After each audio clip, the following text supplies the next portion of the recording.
I was brought up in former Yugoslavia, so born in Serbia, brought up in Slovenia, lived in Croatia, and I knew of Romani children always. From my childhood, I saw Romani children and their mothers, walking around and begging for a food. My mother would feed sometimes people if they would ring doorbell at our home.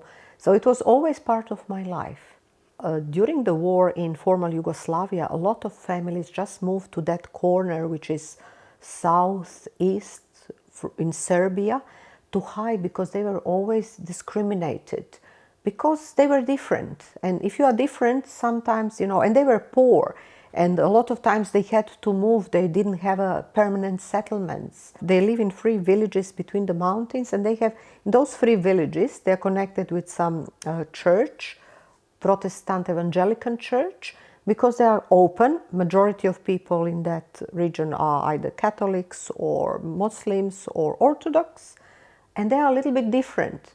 Plus, they settle now there, and it's a great need. They have 800 children in the 3 villages, and they have nothing.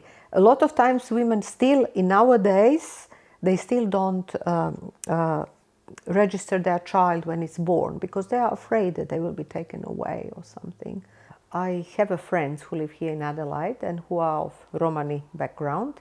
Met them in the plane, and they show me how they're traveling every year to Serbia, taking 2 suitcases of Romani clothes, like for children clothing for winter time. She said, they are poor. I said, yeah, I know, because I'm from that region and so on. And then I said, we can do it much different. We can do it more efficient. We can do it with Rotary.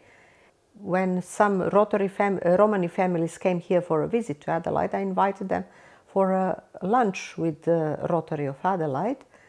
The board of the Rotary was sitting next to on the next table, and they said, Tatjana, there is a need there. Do you want to run the project? You are very passionate about that. You want to help? I said, yes. So the board offered that. And in the first year, because now it's 3 years that we delivered almost 880 kilograms of children clothing in 3 years. The first year we even had to make a project plan. We applied for a district, for a grant, so we covered half of the cost through the Rotary of Adelaide, half through the district. From Rotary Club of Adelaide, Rotarians and their families started collecting winter children clothing, because that's what we said, that's where the need is. And also shoes, little boots, little underwear. Women, through one Rotary Club member as well, she has a community group with women who are knitting beanies, scarves, little vests, And it's, when we send the packages and the children trying, they say, oh my God, that's what I did, that's what I did. You see the end results. It's direct connection between need and we providing something there with an open heart, basically, yeah. So we started collecting clothing, putting everything in a warehouse, because one of our Rotary Club members has a South Pacific School Aid warehouse, and he gave us a corner there, so we would put everything there, sort it, put it in a vacuum sealed bags with the numbers, child 2 to 3 years old, like girl 2 to 3 years old, boy 6 to 7. So everything was packed properly, vacuum sealed, all clean clothing, everything. And then we put that in boxes. We organize Rotaractors and volunteers from Rotary Club as well. And we put all this in the boxes, organized logistics. So we have a forwarding company here in Adelaide who then organized those packages to go from Adelaide to Singapore by flight, by plane, not with the container because it takes forever. And then goes from Singapore to Belgrade. And then from Belgrade, another forwarding company organized the transport, and distribution there comes to that little village in Leskovac. And it was not easy. It's a lot of times, calling at night because of the time difference, talking to the forwarding company there, talking to the custom, talking to people who are organizing it. It's a lot of work, but if you're passionate about something, it's not difficult, because we know what we want. We want the end result to help those children who really need this winter clothing, and winters are terrible there. You know, the snow is very high, and we just want to do that. And it is also putting something positive in their life. Someone from Australia knows about Romani children. Someone is sending clothing there.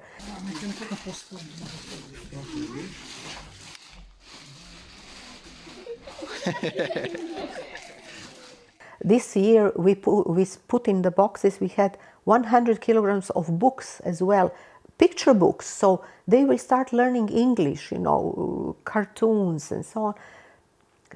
We know that it will, you plant the seed and it will grow, because someone on the other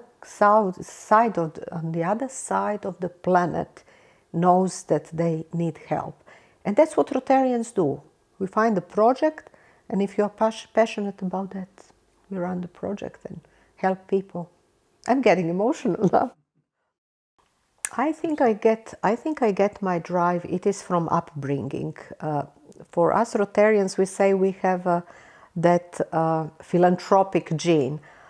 My parents were like that. My father was an army officer, flight engineer, but he was always involved in a local community and local council and, you know, helping people.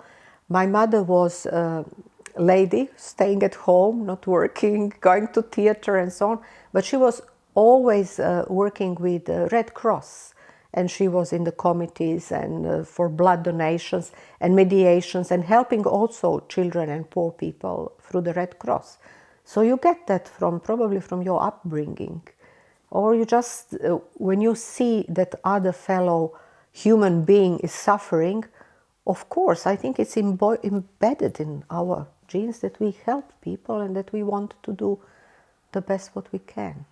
Our Rotary Club of Adelaide is really a great place. It's a lot of experience and knowledge. We are a big club, 200 and something people. It's a great ratio. It's not true that it's all male club. We really aim to have 50% of women. We have a lot of younger generation people coming to Rotary, and Rotaractors from Adelaide University as well. And it is multicultural. There are people from all around the world. Rotary is a fantastic place for women, because we also meet sometimes just us. It is very inclusive, you know. We have a lot of women, young women, professional women. We had last president was a woman as well, and we will have some other women coming as well in a presidentship, in a board. So it's a very good space for women and for young students as well. International students, they come to us because if you don't know anyone, you go to Rotary, suddenly the whole world is around you. So a few years ago, about 3 years ago, before COVID times, I traveled to America to visit my daughter in Santa Cruz, and I checked, oh, there are 3 Rotary clubs in Santa Cruz. And I checked the one which is very similar to ours, contact them, came there, you know, went for a lunch, had a great fun, met some new business startup from the Rotary there, have a great chat with people, you know, it's like I was at home, because they are Rotarians, I'm Rotarians. It's a very friendly place to be. Whatever you do, when you spend time volunteering and helping another human beings and raising money for a good cause, that's basically a good and well-spent time. And through those little moments of well-spent times, it is a well-spent life, basically, at the end. It's life full of fulfillment and giving and happiness. Because when someone gives you a gift, you say thank you. And it's not only on the receiving side, it's also on the giving side. It's a good feeling.